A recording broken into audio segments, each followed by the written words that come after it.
Right, you found the car you want. Let's make sure you're not spending your money on a lemon. First thing to look for would be the bodywork.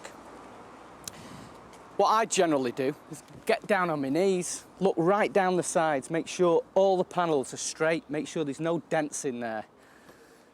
Run your hand along the paintwork. If you find any grit under the paintwork, then that'll tell you that that panel's been painted. So that's one thing to check for. Next would be to check all the door alignments and door jambs. Make sure that the gaps are not too big. Make sure they looked correct on both sides. Make sure the doors open and shut properly.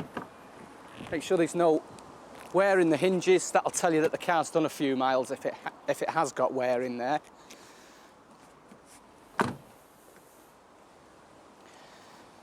If the car's parked up against the wall or a fence, make sure you get it out in a good daylight. Make sure you have a good look right round the car, because you never know, if it's parked up against a hedge or something, it might be hiding something. And then tyres. Check the tyres. If they're wearing unevenly, as in wearing on the outside or on the inside, then it could mean that there's a steering problem with it. I mean, it could be something as simple as the tracking, but if they're just worn in general, then make sure that you might even be able to use that as a lever. Chip them a little bit on the price, but make sure they're replaced. They're not expensive, but don't let it put you off the car.